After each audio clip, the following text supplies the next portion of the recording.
కలిగి పరిశుద్ధాత్మ నడిపింపు కలిగి హృదయంలో భయము దైవావేశము కలిగి కూర్చొని దేవుని వాక్యం వినాలని ప్రభువు పేరట అతి వినయముగా మీకు నేను తెలియజేస్తున్నాను, గ్రహించాలి. ప్రసంగి గ్రంథం 5వ అధ్యాయం 1వ వచనంలో రాయబడి ఉంటుంది, దేవుని మందిరమునకు పోవునప్పుడు నీవు నీ ప్రవర్తనను శ్రద్ధగా జాగ్రత్తగా చూసుకోవాలి. జాగ్రత్తగా అంటే కొడుకొని అనాలోచనగా ఎక్కడో పెట్టి కాదు, మన దగ్గర మనం కూర్చొని శ్రద్ధగా. వారానికి ఒకరోజు వచ్చాం, ఏదో ఒక మాట తెలుసుకొని దేవుని ఆశీర్వాదం పొందుకొని ఇక్కడ నుంచి బయటికి వెళ్తాం. రండి బైబిల్ గ్రంథాలు తెలుద్దాం. నేటి మన ధ్యానాంశం సమూయేలు మాటకు నిలిచిన సౌలు. చెప్పండి, నేటి మన ధ్యానాంశం అందరూ మాట్లాడాలి. సమూయేలు మాటకు నిలిచిపోయిన సౌలు. అందరూ చెప్పండి, సమూయేలు మాటకు నిలిచిపోయిన సౌలు. నేటి మన ధ్యానాంశం నిలిచిపోవుట. ఏంటి? నిలబడిపోవుట. ఇంగ్లీష్ లో ఉంటుంది స్టాండ్ ఫామ్, స్థిరముగా నిలబడుట అంటారు. రెడీ బైబిల్ గ్రంథాలు తెలుద్దాం. 1 సమూయేలు గ్రంథము 9వ అధ్యాయం చిట్ట చివరి వచ్చిన భాగం చదువుతారు. ఊరి చివరకు వచ్చుచుండగా సమూయేలు సౌలుతో మనకంటే ముందుగా వెళ్ళుమని ఈ పని వాడితో చెప్పు. దేవుడు సెలవిచ్చినది నేను నీకు తెలియచెప్పు వరకు నీవు ఇక్కడ నిలిచి ఉండమనెను. అంతటా వాడు వెళ్ళెను. ప్రార్థన. మమ్మల్ని మిక్కిలిగా ప్రేమించిన మా ప్రియ పరలోకపు తండ్రి, పరిశుద్ధుడా, ఈ దినమున చదువుకున్న లేఖన భాగంలో ప్రభువా నీ చేతులకు అప్పగించుకుంటున్నాను. మరుగైన సంగతులు మా ఎదుట మీరు విసిద్ధపరచండి. గూఢమైన మర్మాలను మా ఎదుటకు మీరు నైనా తీసుకుని రండి. నిలబడ నన్ను నీ ఆత్మతో అభిషేకించి పరిశుద్ధాత్మ మాటలు నా ద్వారా మీరు మీ బిడ్డలకు తెలియచేయండి. వినిచిన వారికి నైనా వెలగలిగిన చెవులను గ్రహించుకునే హృదయాన్ని మీరు అనుగ్రహించండి. బెరయా సంఘం యొక్క ఆత్మ ఈనాడు ఆది అపోస్తలుల సంఘములో ప్రసరించి పనిచేయుటకు నీ కృప దయచేయండి. నీకే మహిమ ఘనత ప్రభావం ఆరోపించుకుంటూ యేసు నామములో అడిగి వేడుకుంటున్నాము తండ్రి, ఆమేన్. మనకందరికీ చాలా సుపరిచితమైన వాక్యం. కీషు అనే ఒక వ్యక్తి చాలా ధనవంతుడు. ఇతనికి చాలా ఆస్తి ఉంది, అంతస్తు ఉంది. ఆ రోజుల్లో ఆస్తి అంతస్తు ఏమిటి అంటే సంపద, పొలము, పనివాళ్ళు, పనిచేసే పాడి, పంట, పశువులు, అదే విధంగా వాళ్ళకు బరువులు మోయడానికి గాడిదలు, వాళ్ళు ఒక ప్రాంతం నుంచి ఇంకో ప్రాంతానికి వెళ్ళడానికి గుర్రాలు, ఇవి వారి సంపద. ఎన్ని గుర్రాలు ఉంటే, ఎన్ని గాడిదలు ఉంటే అంత ఉన్నతమైన వాళ్ళు. ఎన్ని పొలాలు ఉంటే అంత ఉన్నతమైన వాళ్ళు. ఎంత ఆస్తులు ఉంటే అంత గొప్ప వాళ్ళు. అప్పట్లో డబ్బు అప్పట్లో అంత ఇది లేదు కాబట్టి వస్తువులను బట్టి వాళ్ళ యొక్క ఆస్తిని వాళ్ళు కొలుచుకునేవాళ్ళు. కీషు అనే ఒక వ్యక్తి చాలా ధనవంతుడు. ఎలాగో మనం చెప్పగలము అంటే అతడు ఆస్తివంతుడు. అతని ఆస్తిలో అనేకమైన గాడిదలు ఉన్నాయి, అనేకమైన గుర్రాలు ఉన్నాయి. గాడిదలు గుర్రాలు కలిగిన వారిని ఆనాటి సమాజంలో వారు అన్నమాట ధనవంతులు, ఉన్నతులు, సంపన్నులు అన్నారు. ఈ కీషు ఇంటిలో నుంచి ఒక రోజు కొన్ని గాడిదలు తప్పిపోయినాయి. కొన్ని గాడిదలు మిస్ఫైర్ అయిపోయాయి, ఇంట్లో నుంచి వెళ్ళిపోయాయి. ఎప్పుడైతే గాడిదలు ఇంట్లో నుంచి వెళ్ళిపోయినాయో కీషు కుమారుడైన సౌలుని తండ్రి పిలిచి సెలవిచ్చాడు మాట, అయ్యా గాడిదలు పోయినాయి, కొద్దిగా వెళ్ళి వాటిని నీవు వెతుక్కునిరా అని చెప్తే సౌలు గాడిదలను వెతకడానికి అవసరమైనంత సంపదను కూర్చుకొని అదే విధముగా సౌలుతో ఒక పనివాడిని వెంట పెట్టుకొని గాడిద మీదకి ప్రయాణం మొదలు పెట్టాడు. దాదాపుగా ప్రయాణం చేస్తున్న క్రమంలో 3 దినములు గడిచిపోయాయి. మొదటి దినము షాలిషా దేశానికి వెళ్ళాడు. రెండవది యోర్దాను దేశానికి వెళ్ళాడు. మూడవది షయలీము దేశానికి వెళ్ళాడు. ఈ 3 దేశాలు కూడా దగ్గర ఉన్న ప్రాంతాలే, ఒకదానికి ఒకటి దగ్గరగా ఉన్నవి. ఎందుకు సౌలు ఈ 3 పట్టణాలకు వెళ్ళవలసి వచ్చింది? గాడిదలను వెతకడానికి సౌలు ప్రయాణము ఈ 3 పట్టణాలకు వెళ్ళడానికి కారణం ఏమిటి? చాలా ప్రాంతాలు ఉంటే సౌలు ఎందుకు ఈ 3 పట్టణాలనే చూస్ చేసుకొని ఈ 3 పట్టణాలను ఎందుకు ఆ 3 పట్టణానికి వెళ్ళాలి అని నిశ్చయించుకున్నాడు అనేది వేరొక సబ్జెక్ట్. అది తర్వాత మనం ధ్యానం చేసుకుందాం. ఈ 3 ప్రదేశాలకు వెళ్ళి వెతికిన తర్వాత దొరకల. దాదాపు 3 దినాలు గడిచిపోయింది. 2 మనుషులకు సరిపడా తిండి తెచ్చుకుంటే తిండి అయిపోయింది. రాజు ఉన్నతమైన స్థితిలో ఉన్న వారి యొక్క కుమారుడు తెచ్చుకున్న ఆస్తి మొత్తం అయిపోయింది, తెచ్చుకున్న తిండి అయిపోయింది, టిఫిన్ ఖాళీ అయిపోయింది. మరి ఎన్నాళ్ళు తెచ్చుకున్నాడో మనకు తెలియదు. ఈ రోజు పెద్ద 3 అర్లో 4 అర్లో 5 అర్లో 6 అర్లో పెట్టుకుని పోతాం. ఆ రోజుల్లో సౌలు ఎన్ని అర్లు మోసుకొని వచ్చాడో 3 రోజులకి మనకైతే తెలియదు, కానీ కొంత ఆహారాన్ని అయితే సిద్ధపరుచుకొని వచ్చాడు. 2 తిన్నారు. 3 రోజులు ఆహారం అయిపోయింది, ఇక ఏమీ లేదు. సొమ్మసిల్లిపోయిన పరిస్థితి సౌలుది, సౌలు యొక్క యాజకుడిది, అనగా బానిస. ఆయన్ని మనం ఏమనొచ్చు అంటే పనివాడు. కనీసం సౌలు అకౌంట్ లో డబ్బులు లేవు. ఇప్పుడు అయితే అంతా ఇప్పుడు దేనికి ఆధారపడి ఉంది? Phone pay. అడుక్కునేవాడు కూడా స్కానర్ పెట్టుకుని తిరుగుతున్నాడు. డబ్బులు చేతుల్లో లేవన్నారని వాడు స్కానర్ చూపిస్తున్నాడు. దీన్ని కొట్టి ఎంత కావాలంటే అంత అంటున్నాడు. చర్చిల్లో కూడా ఈ రోజుల్లో స్కానర్లు వచ్చినాయి, అవునా కాదు? ట్రెండ్ మారిపోయింది సార్ అంటున్నారు అందరూ. ఇంకా మీరు పాత లెక్కల్లో ఉంటే అలాగా కొత్త లెక్కల్లోకి రావాలి కదా. ట్రెండ్ మారినప్పుడు రాష్ట్రంలో మారాలి కదా సార్ అంటున్నారు. సార్ నేను మాట చెప్తాను వినండి. నీ ట్రెండ్ ఎంత మారినా బైబిల్ గ్రంథం ఉన్న ట్రెండ్ లో ఉన్న అప్డేషన్ లోకి నీ ట్రెండ్ ఇంకా రాలా. ఆమె బైబిల్ గ్రంథం ఉన్న అప్డేషన్ లో వర్షంలోకి నీ ట్రెండ్ ఇంకా you have to reach so many updates which you have in front of you. నీ ముందు ఉన్న చాలా అప్డేట్స్ దాటితే కానీ మీ బైబిల్ గ్రంథం ఉన్న అప్డేట్స్ లోకి రావు. జాగ్రత్త. తులసి వేయి వాక్యాన్ని పెడచెవిని పెట్టకు, వీపు చూయించి వెనుతల్లి వెళ్ళకు. గ్రహించాలి. సౌలు తన పనివాడు 2 కూడా వెళ్తే అయిపోయింది. ఇక సౌలు ఒకటే మాట అనేసాడు, అయ్యా తెచ్చుకున్నదంతా అయిపోయింది, అనుకున్నది మనకు జరగలేదు. వెతికాము, వెతకవలసిన ప్రదేశాల్లో వెతికాము, మనకు దొరకలేదు, వెళ్ళిపోదాం అంటే సౌలు దాసుడు ఒక మాట అంటాడు, అలా వెళ్ళిపోయేది ఎందుకు? నాకు తెలిసి ఈ ఊర్లో ఒక సేవకుడు ఉన్నాడు, ఆ సేవకుడి దగ్గరికి మనం వెళ్దాం.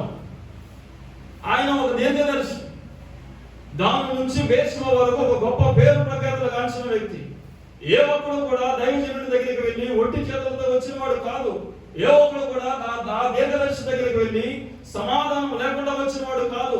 ఏ ఒక్కడు కూడా ఆ మందిరంలో అడుగు పెట్టి ఏడుస్తూ వచ్చినవాడు బయటికి లేడు. ఏ ఒక్కడు కూడా ఆ మందిరంలో అడుగు పెట్టి శాపంతో బయటకు వచ్చినవాడు లేదు. ఏ ఒక్కడు కూడా ఆ మందిరంలో అడుగు పెట్టి దీవెన కోల్పోయిన స్థితిలో బయటకు వచ్చిన వాళ్ళు లేరు. అటువంటి సాక్ష్యం కలిగిన మందిరం ఒకటి ఉంది బేతేల్లో. అటువంటి సాక్ష్యం కలిగిన సేవకుడు ఒకడు ఉన్నాడు బేతేల్లో. అతని దగ్గరికి మనం వెళ్దామండి అంటే అప్పుడు సౌలు అంటాడు, అయ్యా నా దగ్గర ఏమి లేదు, చెప్పాను కదా అకౌంట్ అంతా ఖాళీ అయిపోయింది, గూగుల్ పే మొత్తం ఖాళీ అయిపోయింది, పేటిఎం అంతా ఖాళీ అయిపోయింది. ఎన్ని అకౌంట్లు మెయింటైన్ చేసేవాడో తెలియదు ఆ రోజుల్లో. ఇప్పుడు ఒక్కొక్కరికి 4, 5, 6, 7 కూడా ఉంటాయి ప్రభుత్వానికి ట్యాక్స్ కట్టకుండా దాచిపెట్టుకోవడానికి. ఆ రోజుల్లో మరి సౌలు ఎన్ని అకౌంట్లు మెయింటైన్ చేశాడో తెలియదు. అన్ని అకౌంట్లు ఏమైపోయినాయి తెలుసా? సౌలు చేతిలో చిన్ని కావలేని పరిస్థితిలోకి వచ్చేసాడు. సంపన్నుడి కొడుకు, అధికారి కొడుకు, ఉన్నత స్థాయిలో ఉన్న వారి యొక్క కుమారుడు, 3 రోజుల ప్రయాణం, తినడానికి తిండి లేదు, ఏమైనా కొనుక్కోవడానికి చేతుల్లో చిన్ని కావలేదు. అటువంటి పరిస్థితుల్లో యజమానుడి యొక్క పనివాడు అన్నాడయ్యా, నా దగ్గర ఒక అరశేఖరం ఉంది, ఈ కొద్ది అవతలం వెండి తీసుకొని నువ్వు దైవజనుడికి మనం ఇచ్చేద్దాం పద అంటే ఇద్దరు కలిసి సమూయేలు దగ్గరికి వచ్చారు. సమూయేలు లేడు, అప్పుడే ఆ ఊరికి వచ్చాడు. ఆ రోజు ఆ ఊరికి వచ్చాడు.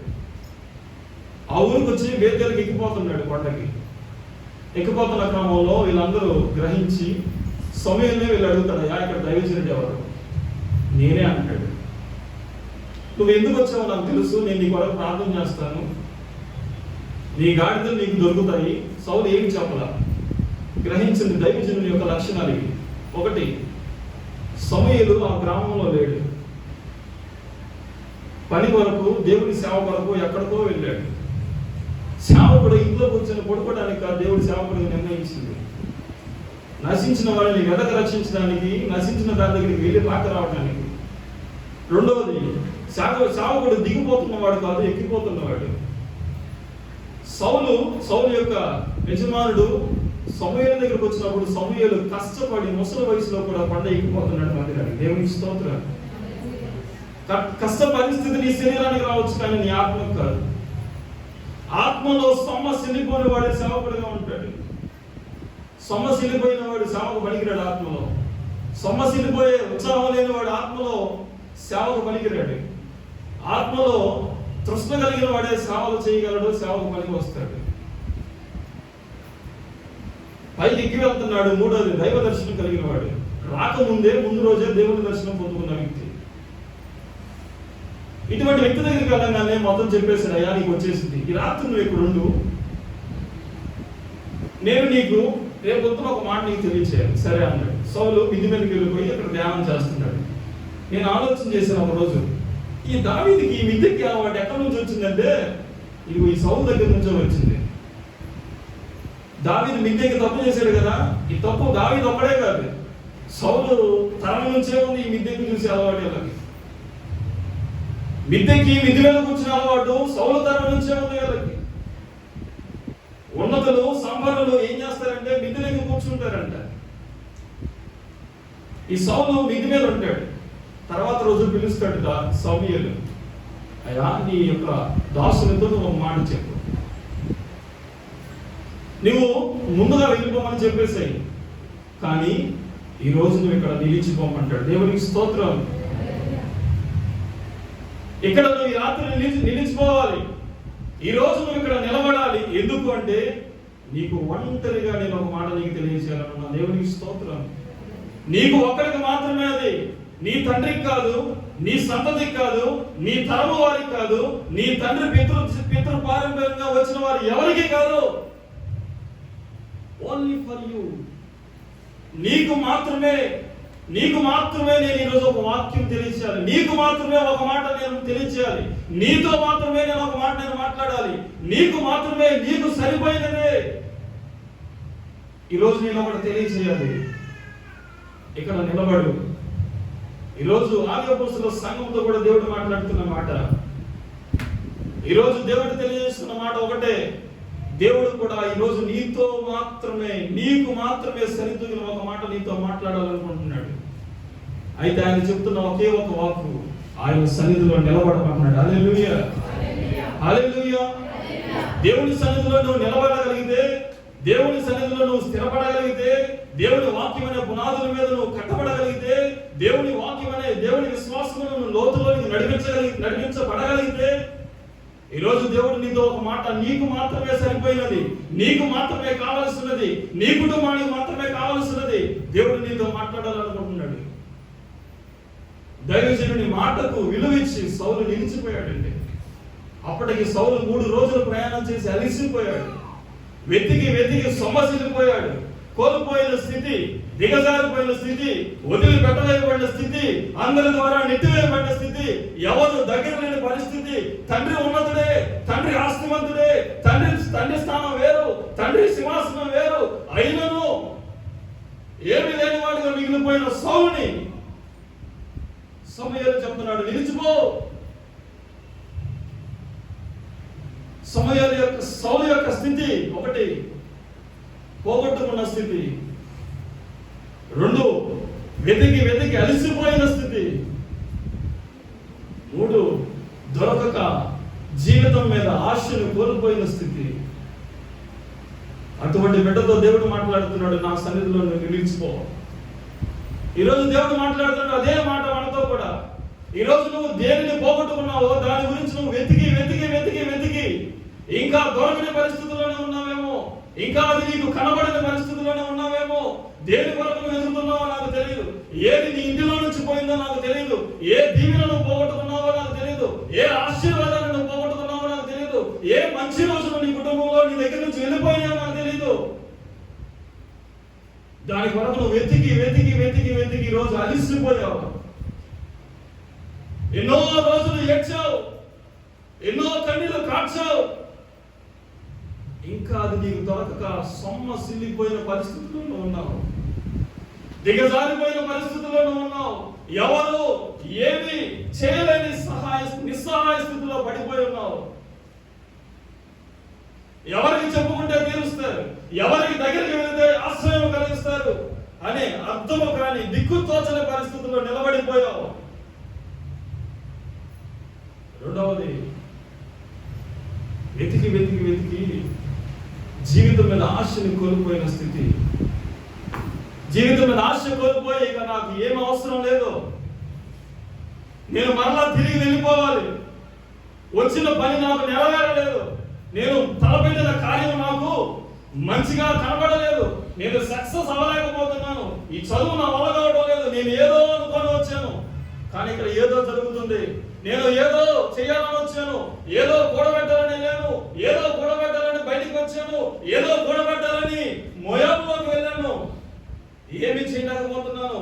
ఎందుకు నేను ప్రారంభించిన ఏ పని కూడా ముందుకు కొనసాగడం లేదు, ఎందుకు నేను ప్రారంభించిన పని నాకు అచ్చి రావడం లేదు, నాకు కలిసి రావడం లేదు, నాకు కలిసి మాట లేదు. ఏమైపోయింది నా జీవితానికి? ఇదే సౌలు పరిస్థితి కూడా. ఎందుకు నా పరిస్థితి మారిపోయింది? సంవత్సరాల తరబడి కోచింగ్లు. ఈ రోజుల్లో అనేక మంది యవన బిడ్డలు, అనేక మంది చదువుకునే బిడ్డలు సంవత్సరాల తరబడి కోచింగ్లు చేసి చాలా మంది జీవితాన్ని హతమార్చుకుంటున్నారు. ఎందుకో తెలుసా? జీవితం మీద ఆశను కోల్పోయి. దాదాపు 10 సంవత్సరాలు ట్రైనింగ్ చేసాం, కోచింగ్లు చేసాం, ఏమీ లేదు. అనేకమైన ఉద్యోగాల కోసం ఎదురు చూసాం, అనేక మంది కాలు పట్టుకున్నాం, ఏమీ లేదు. ఎదురు చూసినది ఏది కూడా నా గడపనాలను తాకనివ్వడం లేదు, ఎదురు చూసింది ఏది కూడా నా దగ్గరికి రావడం లేదు. దేని కొరకైతే నేను ఎదురు చూస్తున్నాను, నా కళ్ళ కింద కాయలు కట్టిపోయినా కూడా అది నాకు దొరకని పరిస్థితి. ఏమి చేస్తే నాకు దొరికింది? ఈరోజు దేవుడు మాట్లాడుతున్నాడు. నీవు అటువంటి స్థితిలో ఉంటే దేవుడు ఈరోజు మాట్లాడుతున్న మాట, ఇబ్రోన్లో నిలిచిపోమంటున్నాడు. దేవునికి స్తోత్రం. బేతేలులో నిలిచిపోమంటున్నాడు. బేతేలు అనగా దేవుని మందిరము, దేవుని సంఘములో నిన్ను నిలబడిపోమంటున్నాడు దేవుడు ఈరోజు. దేవుని సంఘంలో నువ్వు నిలబడగలిగితే నీకు అనేకమైన దీవెన. సౌలు పొందుకున్న దీవెనే.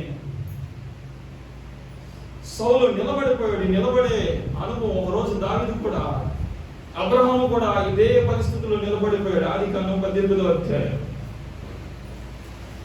మమ్రే సింధూర వనంలో అబ్రహాము ఎండవేళ గుడారపు వాకిటి దగ్గర కూర్చుని ఉన్నాడు. ఏం పని అండి? 318 మంది ఇంట్లో పని చేస్తున్నారు, భార్యలు ఉన్నారు, పిల్లలు ఉన్నారు, ఆస్తి ఉంది, అంతస్తు ఉంది, పశువులు ఉన్నాయి, సంపద ఉంది, పంట ఉంది, గోదాముల్లో కావలసినంత ధాన్యం ఉంది. ఏం కరువు వచ్చింది ఎండలో కూర్చొని ఆడడానికి అబ్రహాముకి? అరే వాకిటి దగ్గర కూర్చోవడానికి ఏమైపోయింది? ఏమైపోయిందంటే, 15వ అధ్యాయంలో దేవుని మాటకు భయపడి, 15వ అధ్యాయంలో దేవుని మాటకు ధిక్కరించి తలపెట్టమన్న కార్యాన్ని సరిగా తలపెట్టలేక తప్పిపోయాడు. 16వ అధ్యాయంలో సొంత కార్యాలకు తలవిచ్చి, సొంత కార్యాలకు చోటించి దేవునికి తనకు ఎడబాటును తెచ్చుకున్నాడు. 17వ అధ్యాయంలో వచ్చి అడుగుతున్నాడు, ప్రభువా అయిపోయింది, విడిపోయారు, పంపించేశాను, ఇప్పుడు నన్ను యాక్సెప్ట్ చేస్తావా? దేవుడు అన్నాడు, పక్కబో. ఇప్పుడు గుర్తొచ్చాను నేను. నిలబెట్టిపోతే అబ్రహాము కూర్చొని ఎండవేళ గుడారం దగ్గర కూర్చొని ఏడుస్తున్నాడు.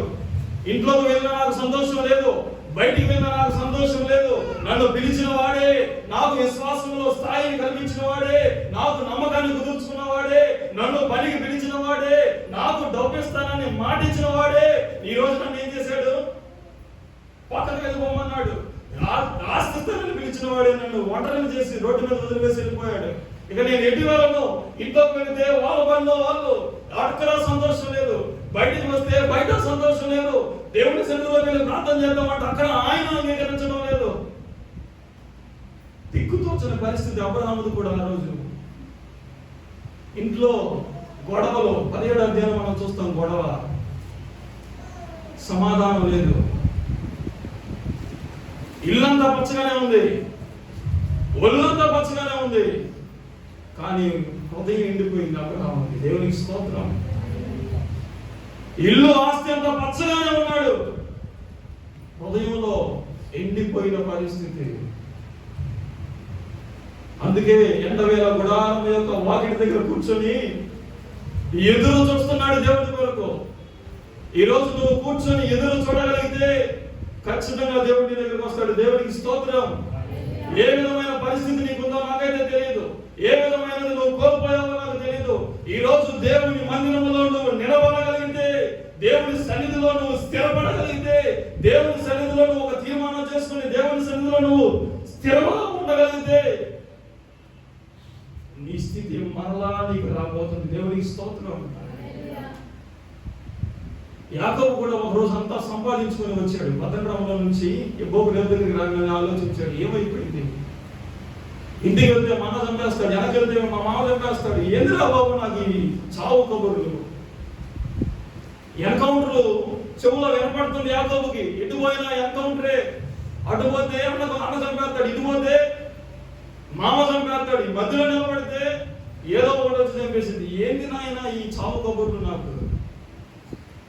యెహోవా రేవు దగ్గర నిలబడిపోయి ప్రార్థన చేస్తాడు యాకోబు. దేవునికి స్తోత్రం. దేవుని దీవెనను చూశాడు. ప్రియ దేవుని బిడ్డ, ఈ రోజు నువ్వు కోల్పోయిన పరిస్థితుల్లో ఉండవచ్చు, ఆశను కోల్పోయిన పరిస్థితుల్లో, నిస్సహాయ పరిస్థితుల్లో, నిన్ను అందరూ వదిలివేసిన పరిస్థితుల్లో నువ్వు ఉండవచ్చు.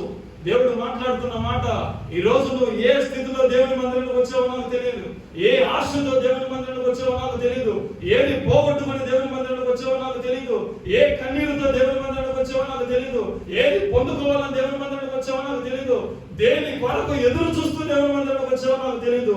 నా దేవుడు ఈ రోజు మాట్లాడుతున్నాడు. ఆశతో నువ్వు నా దేవుని మందిరంలోకి వచ్చావు, దేవుని మందిరంలో నిలబడిపోమంటున్నాడు. దేవునికి స్తోత్రం. ఈ రోజు దేవుని మందిరంలో నిలబడిపోమంటున్నాడు దేవుడు. స్థిరముగా పునాదులలో లోతు కలిగిన వాడిగా, విశ్వాస స్థాయిలో లోతులోనికి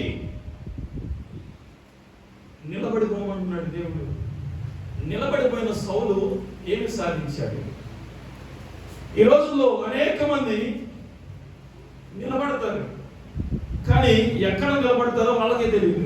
సామెతల గ్రంథం 7వ అధ్యాయం 17వ వచనం అనుకుంటాను, 11వ వచనం. సామెతల గ్రంథం Proverbs chapter 7 verses 11 to 12. సామెతల గ్రంథము 7వ అధ్యాయం 11వ వచనం. అది బొబ్బలు పెట్టినది, స్వేచ్ఛగా గ్రహించింది బిడ్డలారా, స్వేచ్ఛగా తిరుగునది, దాని పాదములు దాని ఇంటిలో నిలువవు. ఒకప్పుడు ఇంటి ఎదుటను, ఒకప్పుడు కొంచెంసేపు ఇంటి ముందు, కొంచెంసేపు సంత వీధుల్లో అది ఉంటుంది. చాలండి. వేశ్య యొక్క పాదముల గురించి సొలొమోను ఇక్కడ వివరిస్తున్నాడు. దాని పాదములు దాని ఇంత నిలబడమంట. పద్మశాయి గారు ఒక మాట ఉన్నాడు. అందుకే ఎల్లాదు ఇంటిలో ఉంటుంది, మిగతాది మీరు తెలుసుకున్న తర్వాత. ఇంటిలో ఉండేది ఇళ్ళలో అన్నాడు. ఇళ్ళలో పాదములు అంట ఇంటి మెట్టు దాటిపోవు అంటారు. I mean, it doesn't mean about the footsteps, but about the matters which are happening inside the home. దాని అర్థం నిజముగా శారీరక సంబంధమైన పాదములు ఇంటి గడపను దాటిపోవడం కాదు, ఇంట్లో జరుగుతున్న కార్యాలు ప్రజలకు బట్ట బయలు కాకపోవడం. స్వేచ్ఛల గురించి మాట్లాడుతున్నాడు సొలొమోను. దాని పాదములు దాని ఇంటిలో నిలబడమంట. ఎక్కడ నిలుస్తాయంట?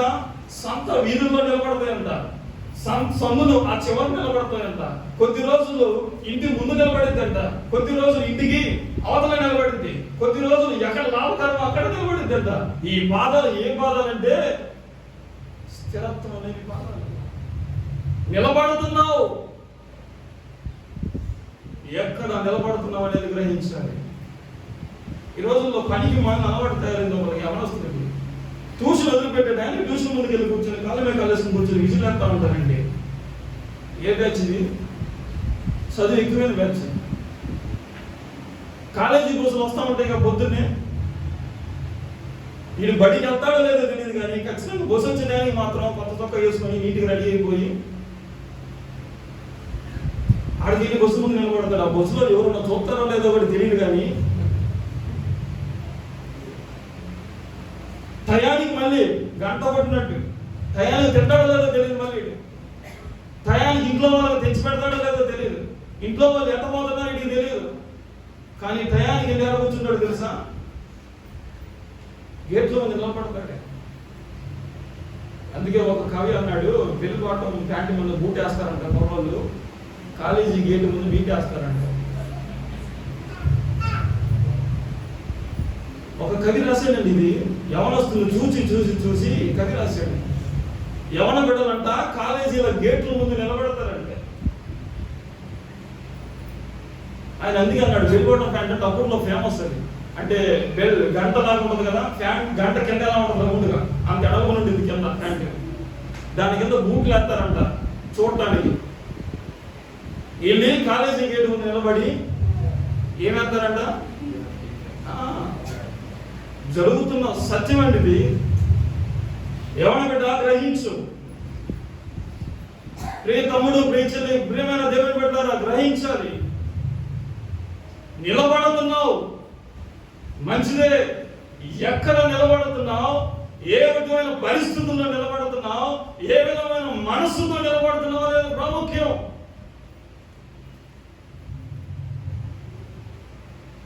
ఏ విధమైన పరిస్థితుల్లో నిలబడుతున్నావు నువ్వు? నా కళ్ళ ముందే ఒక అబ్బాయి, నా కళ్ళ ముందే ఒక అమ్మాయి నడిచిపోతుంది. నార్త్ ఈస్ట్ అంటే సహజంగా తెల్లగా ఉంటారు, చాలా తెల్లగా ఉంటారు. వెళ్ళిపోతుంటే వెనక తప్పు చేసుకుని వచ్చి గొప్ప అమ్మాయి ముందు నుంచి వెనక్కి వచ్చి విజిల్ వేస్తున్నాడు. నాకు విజిల్ రాదు, నేను లేకపోతే నేను వేసి విజిల్ వేసి హలో హలో అంటున్నాడు. ఆ అమ్మాయి వెనక తిరిగి చెప్పేట్టు చూపించింది. ఏం పోయే కాలం వచ్చింది వాడికి? కమ్మగా తల్లిదండ్రులు 25 సంవత్సరాలు పెంచారు పెంచి పనికి మారిన వాళ్ళ యొక్క చెప్పులు ముఖములు చూడాల్సి వచ్చినాడు. వెళ్ళి ఏమి కరువు బ్రతుకురా అది? ఏం పోయే కాలం అది?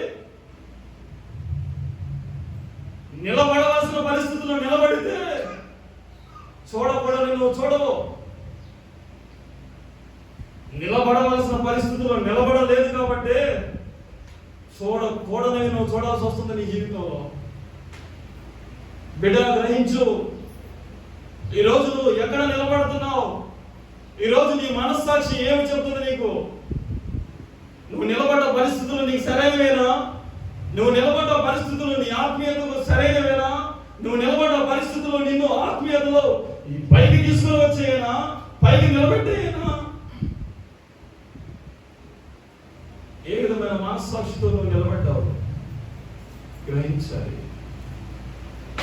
రెండవది స్థలము. నువ్వు నిలబడ్డ స్థలాన్ని నువ్వు చూసుకోవాలి. సౌలు దేవుని మందిరంలో అడుగు పెట్టనంత వరకు ఎక్కడెక్కడో నిలబడ్డాడు, పోగొట్టుకున్నావు దొరక. యాకోబు ఎబ్బోగు రేవు దగ్గర దేవుడితో మాట్లాడనంత వరకు, పెనూయేలుతో వెలుగులాడనంత వరకు ఎక్కడెక్కడో సమయాన్ని గడిపాడు. 20 సంవత్సరాల అనుభవం యాకోబుది. No, it didn't come back what he lost in the past. Abraham ఎండవేళ గుడారము బయట ఒంటరిగా కూర్చున్నంత వరకు దేవుని దర్శనం తిరిగి రాలా మళ్ళా అబ్రహాము దగ్గరికి. ఏది కోల్పోయావు నీ జీవితంలో ఈరోజు గ్రహించు. ఏది పోగొట్టుకున్నావో నీ జీవితంలో ఈరోజు గ్రహించు. ఏ విధమైన కోల్పోయిన స్థితి నీ ఇంట్లో ఉన్న ఈరోజు గ్రహించు. మరలా నువ్వు పొందుకోవాలంటే నువ్వు చేయవలసిన ఒకటే, దేవుని మందిరమైన బేతేల్లో నువ్వు నిలబడాలి. దేవునికి స్తోత్రం. ఈరోజు దేవుని మందిరంలో స్థిరము కలిగిన బిడ్డగా నువ్వు మారాలి. బలారాధనలో చేయబోతున్న మనకు ఇది ఒక మంచి పాఠం. విశ్వాసులు ప్రతి ఆదివారం లేదా నెలకు ప్రతి వారం దేవుని దగ్గరికి వచ్చి బలలో చేయవేస్తున్నాం. కానీ స్థిరత్వం లేని బిడ్డలుగా మారిపోయాం. స్థిరత్వం కావాలి. దేవుని సన్నిధిలో నిలబడగలిగిన విశ్వాసం కావాలి. ఈ రోజు నువ్వు ఎక్కడ నిలబడుతున్నావు? 4 రోజులు దేవుడు, 4 రోజులు దెయ్యం, 4 రోజులు మందిరం, 4 రోజులు లోకం, 4 రోజులు దేవుని ప్రార్థన, దేవుని వాక్యం, 4 రోజులు మరలా అన్ని ఆచారాలు, అలవాట్లు. ఆడుకునే ఆట బొమ్మలు కాదు ఇవి. జాగ్రత్త. జీవితాల మీదకి నువ్వు ముప్పును తెచ్చుకుంటున్నావు. జీవితం మీదకే ముప్పును కొని తెచ్చుకుంటున్నావు. దేవునితో ఆట కాదు. 4 రోజులు నీకు కావాల్సినప్పుడు దేవుని దగ్గరకు వచ్చి, 4 రోజులు నీకు కావాల్సినప్పుడు దేవుని బ్రతిమాడుకొని, తర్వాత అవసరం తీరిన తర్వాత అంతా పొందుకున్న తర్వాత దేవుని వదిలిపెట్టేసి మోయాబైన ఎండిపోయిన ప్రాంతాలకు పరిగెత్తుకుంటున్నావు. లోదేబారు అనే ఎండిన భూమిలోనికి నీ పునాదులను పాతుకుంటున్నావు. ఈరోజు దేవుడు మాట్లాడుతున్నాడు, ఎక్కడెక్కడ నిలబడ్డా నీ పాదాలు దేవుని మందిరంలోనికి వచ్చి స్థిరపడాలి. దేవునికి స్తోత్రం. సమూయేలు మాట విన్న సౌలు ఎటువంటి పరిస్థితుల్లో గ్రహించలేదు, ఎటువంటి అలసిపోయాడో గ్రహించలేదు, ఏ విధమైన పరిస్థితి తక్కువతో గ్రహించలేదు. వదిలిపెట్టేమన్నాడు, అరే ఆశ చూపించి 6 తులము వెండిని ఇచ్చి పాస్టర్ గారి దగ్గరికి నడిపించిన విశ్వాసనే సమూయేలు ఏం చేయమన్నాడు తెలుసా? Leave him. వదిలిపెట్. ఇంగ్లీష్ లో ఒక మాట ఉంటాడు, చూడదు అంటే లీవ్. వదిలేసి వదిలిపెట్టు. అయ్యా ఆయనే నా దగ్గరికి తీసుకుని నీ దగ్గరికి తీసుకొచ్చింది, ఆయనే నా దగ్గర ఏమి లేకపోతే అంత ఇల్లు పెట్టింది, ఆయనేనయ్యా నీ ఇల్లు చూపించింది, ఆయనేనయ్యా నాకు ప్రార్థన చేయడం నేర్పించింది. వదిలిపెట్టమన్నప్పుడు వదిలిపెట్టు. నీ సంగతి నాకు అవసరం లేదు, నీ స్నేహం నాకు అవసరం లేదు, నీకు కలిగిన వెసులుబాటు నాకు అవసరము లేదు. వదిలిపెట్టమన్నప్పుడు వదిలిపెట్టి రా దగ్గర నిలబడమన్నాడు దేవుడు. దేవునికి స్తోత్రం. ఈరోజు దేవుడు మాట్లాడుతున్న మాట కూడా అదే. వదిలిపెట్టలేనివి చాలా ఉన్నాయి. వదిలిపెట్టి దేవుని దగ్గర నిలబడమంటున్నాడు. నిలబడుతున్నావు. వదిలిపెట్టవలసిన వెనక నిన్ను ఇంకా పీడిస్తూనే ఉన్నాయి, వెనక లాగుతూనే ఉన్నాయి.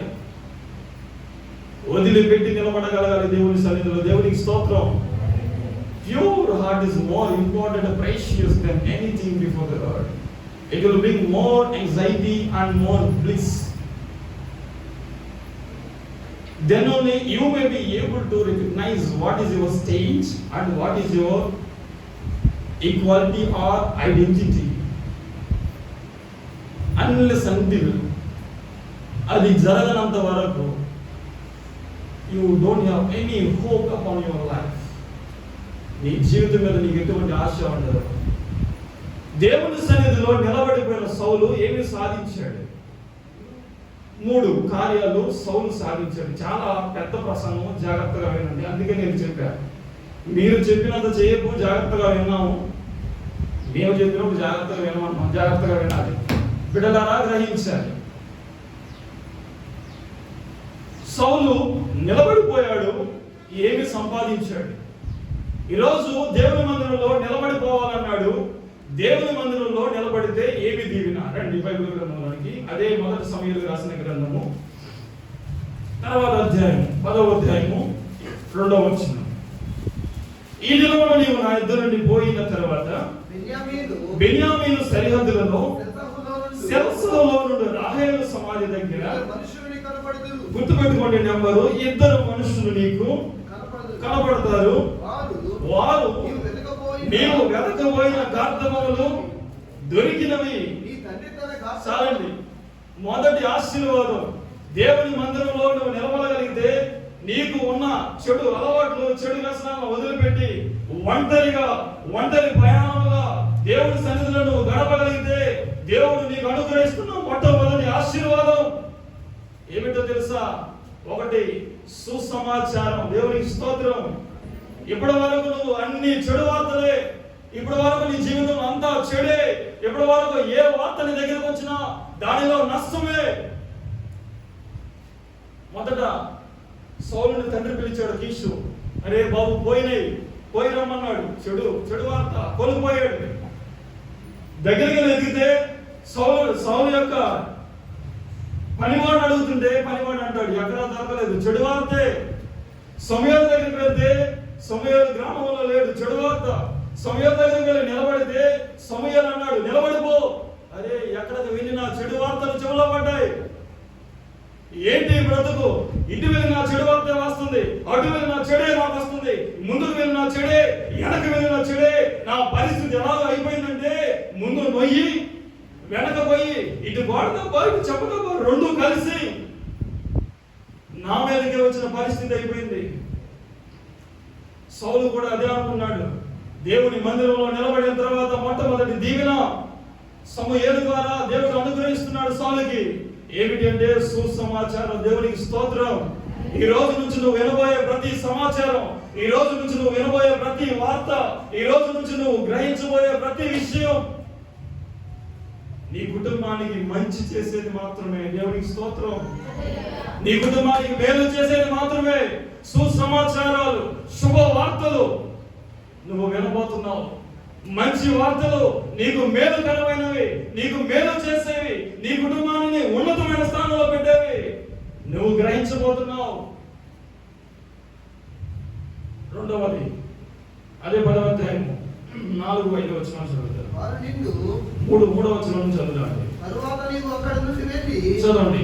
తాబోరు మైదానంకు రాగానే అక్కడ బేతేలునకు దేవుని యొద్దకు పోవు 3 మనుషులు ఎదురుపడుదురు. ఒకడు 3 మనుషులు ఉన్నారు. ఒకడేమో 3 మేక పిల్లలు, ఇంకొకడేమో 3 రొట్టెలు, మరొకడు ద్రాక్షరసపు తిత్తి, ద వైన్ స్క్రీన్.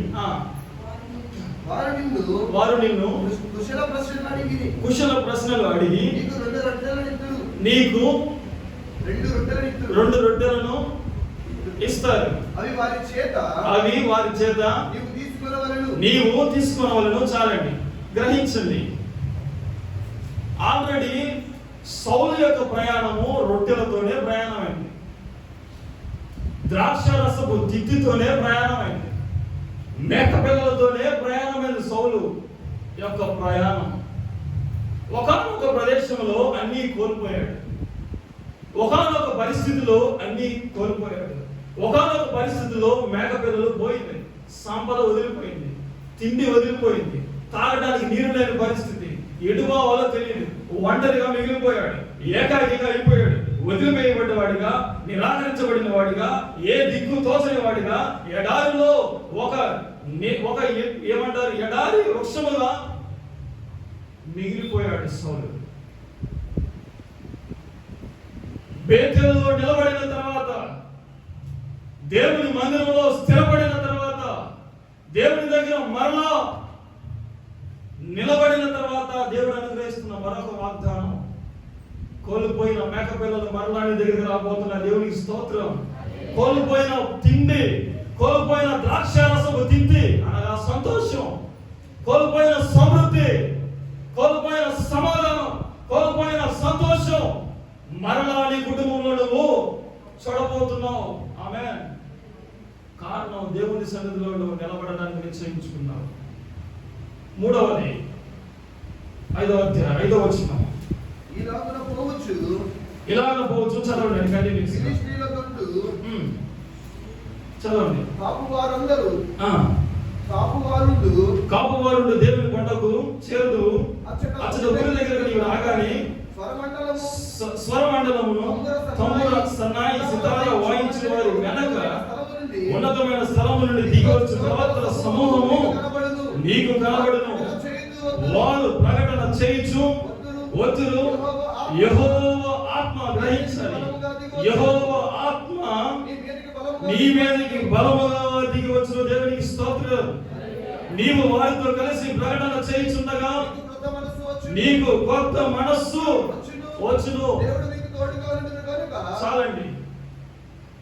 మూడవది దేవుడు సెలవిస్తున్న మాట, దేవుని సన్నిధిలో నువ్వు నిలబడగలిగితే, బేతేలు అనే ఒక దేవుని మందిరంలో నువ్వు నిలబడగలిగితే, దేవుని సన్నిధిలో నువ్వు స్థిరపరచబడగలిగితే, దేవుడు ఇస్తున్న వాగ్దానం, దేవుని యొద్ద నుంచి ఆత్మ అభిషేకం నీ దగ్గరికి రాబోతుంది. దేవునికి స్తోత్రం. అభిషేకాన్ని నువ్వు పొందబోతున్నావు. ఆత్మ అభిషేకంతో నువ్వు నింపబడబోతున్నావు. అభిషేకం అనేది, పరిశుద్ధాత్మ నడిపింపు అనేది ఒక విశ్వాసికైనా ఒక సంఘానికైనా చాలా ప్రాముఖ్యం. మా కాలేజీలో కొటేషన్స్ రాస్తా ఉంటారు. నాకు అంత ఇంగ్లీష్లో రాయడం చాలా ఇష్టం ఉండదు. చాలా of course I have written so many things. రాయడం నాకు అంత ఇష్టం ఉండదు, కానీ తెలుగులో రాయడానికి నేను ఎక్కువగా మగ్గు చూపిస్తాను. ఎందుకంటే మన తెలుగు సంఘం తెలుగులోకి రావాలి, ఇక్కడికి వచ్చి తెలుగులో మాట్లాడాలి, తప్పదు. నేను ఇంగ్లీష్లో మాట్లాడితే మీరు విమోగలేసుకుని నన్ను కొట్టాలనే వస్తారు. అవునా కదా? అంటే తెల్లబోయింది మేము, అవునా కదా? తెల్లబోయింది నన్ను కొట్టాలని వచ్చేస్తారు, ఏదో తిట్టడానికి వచ్చేసారు మనల్ని. సో తెలుగులోనే నేర్చుకోవాలి, తప్పదు మనకు. ఇది మనకు మెయిన్. ఎన్ని భాషలు వచ్చినా అనర్గళంగా మాట్లాడగలిగినా తెలుగులోకి రావాలి, తెలుగులో మాట్లాడాలి, బోధించాలి, ప్రజలను అభివృద్ధిలోకి తీసుకుని రావాలి. అని దైవజనుడికి కావాల్సినది, నేర్చుకోవాల్సినది కూడా. కొటేషన్లు రాస్తూ ఉంటారు. నేను రాశాను. సౌలు గురించి వాక్యం చెప్తున్నప్పుడు నాకు వచ్చిన ఒక ఆలోచన, రాజులకు పట్టాభిషేకము, దైవజనులకు ఆత్మ అభిషేకము చాలా ప్రాముఖ్యం. దేవునికి స్తోత్రం. రాజులకు పట్టాభిషేకము, దైవజనులకు ఆత్మ అభిషేకము చాలా ప్రాముఖ్యం. దేవునికి స్తోత్రం. దావీదు ఏడ్చాడు పట్టాభిషేకం కోసం. 15 సంవత్సరాలు ఏడ్చాడు. ఎన్నో అడుగులు పట్టుకుని తిరిగాడు పట్టాభిషేకం కోసం. No, he didn't get anywhere. But finally when he reached the place in Hebron, he fulfilled. 15 సంవత్సరాలు జరగని అద్భుతం బేతేలులోకి అడుగు పెట్టిన వెంటనే జరిగింది. దేవునికి స్తోత్రం. 2 చేతులు పైకి చెప్తావా బిగ్గరగా? ఈ రోజు దేవుడు మాట్లాడుతున్నాడు. దేవుని సన్నిధిలో నువ్వు నిలబడగలిగితే దేవుని ఆత్మ నిన్ను నింపబోతుంది. దేవునికి స్తోత్రం. పరిశుద్ధాత్మ అభిషేకం నిన్ను నింపబోతుంది. పరిశుద్ధాత్మ నడిపింపులోనికి నువ్వు నడిపించబోతున్నావు. పరిశుద్ధాత్మ అనుభవంలోనికి నువ్వు రాబోతున్నావు. భాషలో మాట్లాడే అనుభవం, భాషలకు అర్థము చెప్పే అనుభవం, దైవ కార్యములను చూసే అనుభవం, దర్శనములను చూసే అనుభవం, కళలు చూసే అనుభవం, భాషలకు అర్థములు చెప్పేది, జ్ఞానవాక్యము, బుద్ధివాక్యము, ప్రవచనములు 2 మిగిలిపోయాయి. ఎవరైనా చెప్పగలరా? 9లో నేను 7 చెప్పాను. discerning, వివేచన, and finally the prophecy also I have said, I think so. స్వస్థత, healing, స్వస్థత వరం. ఈ ఆత్మ వరములతో దేవుడిని నింపబోతున్నాడు. ఈ ఆత్మ అనుభవంలోనికి దేవుడిని నడిపించబోతున్నాడు. ఆత్మ అభిషేకము ఆది అపోస్తుల సంఘములో, సంఘ బిడ్డలలో నింపబడబోతుంది. ఆమేన్. చేయవలసిన పని ఏంటో తెలుసా? దేవుని మందిరంలో స్థిరము కలిగి నిలబడాలి. ఆనాడు సౌమయ్యలు చెప్పిన మాటకు సౌలు మొక్కు చూపించి ఏం చేశాడో తెలుసా? మందిరంలో నిలబడిపోయాడు. ఈరోజు నువ్వు దేవుని మందిరంలో నిలబడితే ఎన్ని సంవత్సరాల నుంచి దుర్వార్తలు వింటున్నావు నీ జీవితంలో, ఎన్ని సంవత్సరాల నుంచి నువ్వు చెడును అనుభవిస్తున్నావు నీ జీవితంలో నాకు తెలియదు. ఆ చరిత్ర అంతటితో ముగియబోతుంది ఈరోజు. దేవునికి స్తోత్రం. ఆ చరిత్ర అంతటితో పులుస్తో పెట్టబోతున్నాడు దేవుడు. ఇక నుంచి నూతనమైన వాగ్దానాలు, నూతనమైన సమాచారాలు, నూతనమైన మేలు కలిగించే వార్తలు నీ ఇంటికి రాబోతున్నాయి. పోస్ట్ లెటర్లో రాసి పంపించబోతున్నాడు దేవుడు. నీకు కోల్పోయిన ఆశీర్వాదం దేవుడు మరలా నీకు పోస్ట్ లో పంపిస్తున్నాడు. కోల్పోయిన దీవెన మరలా దేవుడు నీ పోస్ట్ లో ఈరోజు అయిపోతున్నాడు. రెండవది, నిలబడిపోయిన సౌలు ఏమి నేర్చుకున్నాడు? నిలబడిపోయిన సౌలు జీవితంలో సౌలు తెలుసుకున్నది కోల్పోయిన ఆశీర్వాదాన్ని మరలా పొందుకున్నాడు. వదిలిపెట్టవేయబడిన తిండి మరలా సౌలుకు వచ్చింది. వదిలిపెట్టవేయబడిన ద్రాక్షరసపు తిత్తి అనగా సంతోషం మరలా సౌలుని ఆశ్రయించింది. ఈ రోజు నువ్వు ఇన్ని ప్రయత్నాలు చేసి విఫలమేమో నాకు తెలియదు. సంతోషంలో నుంచి నిరాశలోకి వెళ్ళిపోయి ఇక ఇదే నా జీవితం అని ఏడుస్తున్నామేమో నీ నిరాశలో, నిస్పృహలలో. దేవుడు మాట్లాడుతున్నాడు. మరలా పూర్వకాల దినములలో నువ్వు అనుభవించిన సంతోషం, పూర్వకాల దినములలో నువ్వు అనుభవించిన దీవెన మరలా నీ యొద్దకు రాబోతుంది. దేవునికి స్తోత్రం. మూడవది, ఏనాడు నువ్వు ఎదగని కొత్త మనస్సు, అనగా ఏనాడు నీ అనుభవంలో నీకు లేని అనుభవం, పరిశుద్ధాత్మ అనుభవాన్ని నువ్వు పొందబోతున్నావు, పరిశుద్ధాత్మ అభిషేకాలను పొందబోతున్నావు, పరిశుద్ధాత్మ ఆత్మ నింపుదల నీలోకి రాబోతుంది.